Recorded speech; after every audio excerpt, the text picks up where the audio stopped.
ਅੱਛਾ ਹੁਣ ਤੁਹਾਡੇ ਹਿਸਾਬ ਨਾਲ ਇੱਥੇ ਆਉਣਗੀਆਂ ਦੁਬਾਰਾ ਜਦੋਂ? ਹਾਂਜੀ ਸਵੇਰੇ ਦੇਖੋ ਤਾਂ ਲੱਗ ਪਤਾ ਜਾਣਾ। ਨਹੀਂ, ਮੇਰੇ ਤੁਹਾਨੂੰ ਹਿਸਾਬ- ਗਿੱਟਿਆਂ ਨੂੰ ਖਿੱਚਣਾ ਬਿੱਲੀਆਂ ਨੇ। ਸਟਾਰ ਹੈਸ਼ 9 ਚੇਂਜ ਕਰੋ ਆਪਣਾ। ਭਾਜੀ ਰਾਤ ਨੂੰ ਉਹਨਾਂ ਦਾ ਪੂਰਾ ਕਾਬਲਾ ਹੋਣਾ ਵਾ ਬਿੱਲੀਆਂ ਦਾ। ਸਾਜੀ ਤੁਹਾਨੂੰ ਪਤਾ ਚੱਲਣਾ ਇੱਥੇ ਥੜੇ ਤੇ ਇੰਜ ਪਿੰਨੀਆਂ ਨਾਲ ਖੰਜਰ ਲਾ ਕੇ ਬਿੱਲੇ ਫਿਰਦੇ। ਹਾਂਜੀ ਬਿੱਲੀਆਂ ਦੇ ਉਹ ਜਿਹੜੇ ਕਾਰਟੂਨਾਂ ਦੇ ਵਿੱਚ ਬਿੱਲੀ ਚੂਹੇ ਇੱਕ ਅੱਖ ਤੇ ਅੱਖ ਇੱਕ ਅੱਖ ਦੇ ਬਿੱਲੇ ਹਨਾ, ਉਹ ਇੱਕ ਫਿਲਮ 'ਚ ਹੈਗਾ। ਉਹ ਨਿੰਜਾ ਟਰਟਲ ਬਣ ਕੇ ਫਿਰਨਾ ਉਹਨਾਂ ਨੇ ਪਿੱਛੇ ਐ ਟੋਕਰੀ ਬੰਨ ਕੇ ਤੁਹਾਡੇ ਉੱਤੇ ਬੂਹੇ ਮੋਰੇ। ਪੂਰੀ ਫੌਜ ਲੈ ਕੇ ਆਉਣਾ ਸਾਜੀ ਉਹਨਾਂ ਨੇ। ਸਭ ਤੋਂ ਵੱਡੇ ਬਿੱਲੇ ਨੇ ਬੈਲ ਦੇਖਣਾ, ਉਹ ਯਾਨੀ ਨੂੰ ਕੱਟ ਮਾਰਨਾ। ਬਿੱਲੀਆਂ ਨੇ ਅੰਗੂਠੀਆਂ ਤਾਂ ਨੂੰ ਕਰਕੇ ਬਾਲੀਆਂ ਵਾ। ਹੁਣ ਸਾਰੇ ਬਿੱਲੇ ਵੇਖ ਕੇ ਇੱਥੇ ਪਹੁੰਚਣ। ਨਹੀਂ ਕਾਲੂ ਦੇ ਸਿਰ ਹੋਣਗੇ, ਮੈਂ ਕੁਛ ਨਹੀਂ ਕਹਿ ਰਿਹਾ। ਉਹ ਮੈਂ ਤਾਂ ਚਲੇ ਜਾਣਾ ਵਾ, ਤੁਹਾਡੇ ਸਿਰ ਹੋਣੀਆਂ ਵਾ। ਜਿਹਨੂੰ ਇਹਨਾਂ ਨੇ ਕਾਲ ਕੀਤੀ ਨਾ, ਲੱਤਾਂ ਚੁੱਕ ਕੇ ਫੋਨ ਵੀ ਸੁਣਿਆ ਆ ਸਾਹਿਬ ਆਵਾਜ਼। ਉਹਨੇ ਬਿੱਲੀ ਨੇ ਆਉਣਾ ਉਹਨਾਂ ਨੇ। ਸਾਜੀ ਉਹ ਇੱਧਰ ਗੱਲ ਸੁਣੋ, ਬਿੱਲੀ ਨੇ ਮੈਚ ਇੱਥੇ ਕੀਤਾ। ਬਿੱਲੇ ਨੂੰ ਕਿਹਾ ਤੇ ਸਨੋਕਰ ਕਲੱਬ 'ਚ ਵੜਿਆ ਰਹਿਣਾ, ਤਾਂ ਉੱਥੇ ਨਿਆਣੇ ਜਾ ਕੇ ਲੈ ਗਏ। ਕਿਤੇ ਗੇਟੀ ਹੋ ਗਈ, ਨਿਆਣੇ ਲੈ ਗਏ। ਕਿਤੇ ਖਬਰ ਚਲਾ, ਉਹਨੇ ਕਾਲ ਚਲਾਤੀ ਆ। ਨਹੀਂ ਬਿੱਲੇ ਨੇ ਆ ਕੇ ਪੁੱਛਣਾ ਬਿੱਲੀ ਨੂੰ, ਉਹ ਕਿਹੜੀ ਨੇ ਕੁਝ ਨਹੀਂ ਕੀਤਾ।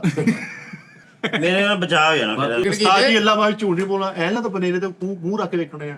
ਇਹ ਸ਼ੋਅ ਮੁੱਕਣਾ ਤੇ ਮੈਂ ਜਾ ਕੇ ਵੇਖ ਕੇ ਮੈਂ ਕਿਹਾ ਭਾਈ ਗੜਗੀਲੇ ਨਿਚ ਮਾਰ ਲੋ, ਕਿਦਾਂ ਦੀ ਆਵਾਜ਼ ਆਉਣ ਲੱਗੀ ਹੈ। ਓਏ ਤਾਜ਼ਾ ਗੋਇਆ ਥੱਪ ਕੇ ਕੱਚ ਮਾਰੋ ਨਾ, ਏਦਾਂ ਦੀ ਪਾਥੀ ਬਣਦੀ ਆ। ਉਹ ਤੇਰੇ ਸਾਜੀ ਬਿੱਲੇ ਨੇ ਤੁਹਾਡੇ ਬੂਹੇ ਮੋਰੇ ਆ ਕਹਿਣਾ ਆਪ ਤੇਰਾ ਕਿਆ ਹੋਗਾ ਕਾਲੀਆ। ਫੇਰ ਤੁਸੀਂ ਕੀ ਕਰੋਗੇ? ਮੈਂ ਤੇਰਾ ਨੰਬਰ ਦਿਆਂਗਾ ਉਹਨੂੰ, ਮੈਂ ਉਹਨੂੰ ਬੱਕੂ ਵਾਲੇ ਛੱਡ ਕੇ ਆਉਣਾ। ਉਹ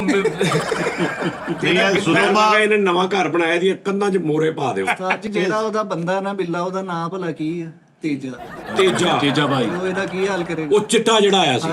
ਬੱਲੂ ਨਾਮ ਆ ਸਾਜੀ ਉਹਦਾ, ਬੱਲੂ। ਉਧਰ ਆਈਡੀ ਦੇ ਅਸਲ ਬਿੱਲੀਆਂ ਚ ਭਲਾ ਕੀ ਮਸ਼ਹੂਰ ਆ? ਉਹ ਦਿਲ ਜਲੇ ਫਿਲਮ ਚ ਨਹੀਂ ਜਿਹੜਾ ਆਂਦਾ ਹੂਨ ਕਾਲਾ ਸੈਡ ਗਿਆ, ਉਹ ਆ। ਤੇ ਜਿਹੜੀ ਬਿੱਲੀ ਆ ਉਹਦਾ ਭਲਾ ਕੀ ਨਾ ਗੰਗੂ ਬਾਈ। ਹਾਂ ਲੱਗ ਪਤਾ ਜਾਊਗਾ ਕਾਲੂ ਜੀ ਤੇਰੇ ਘਰ ਚੱਲ ਕਿੱਥੇ ਤੱਕ ਜਾਣੀ ਹੈ। ਆਮ ਬਿੱਲਾ ਨਹੀਂ ਸੀ ਉਹ। ਬਿੱਛੂ ਫਿਲਮ ਚ ਨਹੀਂ ਜਿਹੜਾ ਸੈਡ ਗਿਆ ਆ, ਜਿਹੜਾ ਪਹਿਲੇ ਪਿਸਤੌਲ ਮਾਰਦਾ, ਬਾਅਦ ਚ ਐਕਟਿੰਗ ਕਰਦਾ ਯਹਾਂ ਪਰ ਆਕਰ ਮੈਂ ਟਰੈਕਟਰ। ਹਾਂ ਗੁੱਸੇ ਵਾਲਾ। ਇਹਦਾ ਇੱਕ ਤਰੀਕਾ ਹੁੰਦਾ ਯਾਰ, ਇਹਨਾਂ ਦੀ ਇੱਕ ਨਾ ਦਵਾਈ ਮਿਲਦੀ, ਉਹਦੇ ਨਾਲ ਉਹਨੂੰ ਦੁੱਧ ਪਿਆਓ ਬੇਹੋਸ਼ ਹੋ ਜਾਂਦਾ। ਬੇਹੋਸ਼ ਹੋ ਜਾਂਦੇ। ਹਾਂਜੀ ਮਿਲਦੀ ਸਾਡੀ। ਲੇਕਿਨ ਤੁਸੀਂ ਦਵਾਈ 2 ਨੰਬਰ ਨਾਲ ਲੈਣੋ, ਪੱਕੀਆਂ ਨਾ ਬੇਹੋਸ਼ ਹੋਣੇ। ਨਹੀਂ ਮੈਂ ਕਹਾਂ ਤੂੰ 2 ਨੰਬਰ ਦੇ ਕਿਤੇ ਬਾਹਰ ਜਾ ਕੇ ਬੇਹੋਸ਼ ਹੋ ਉਹ ਜਾਣਾ। ਤੁਸੀਂ ਉਹਨਾਂ ਨੂੰ ਨਸ਼ੇ ਤੇ ਲਾ ਦੇਣਾ, ਰੋਜ਼ ਦਵਾਈ ਖਾਣ ਆਇਆ ਕਰਨਾ। ਨਹੀਂ ਉਹਨੇ ਬਾਕੀ ਅੱਜ ਦਾ ਤੁਸੀਂ ਦਿਨ ਆਪਣਾ ਧਿਆਨ ਨਾਲ ਕੱਢਣਾ ਵਾ। ਸਵੇਰ ਨੂੰ ਇੱਕ ਬਿੱਲੇ ਨੇ ਆਣਾ ਹਾਥੀ ਤੇ ਬਹਿ ਕੇ, ਉਹਨੇ ਕਹਿਣਾ ਨਿੰਦਾ ਨਿਸਾ ਬੁਖਾਰਾ ਤੀਨ ਬੁਖੂਰ ਸੇ ਜਾਨੇ ਚਬਾਦਾ ਜਲਦੀ ਤੁਹਾਰਾ ਸਾਜੀ। ਇਹ ਗੁਰੂ ਨੇ ਜਾਨੀ ਕੀ ਜਾਨ ਸਾਈਡ ਤੇ ਕਰਨਾ ਚਿੰਤਾ ਤਾਂ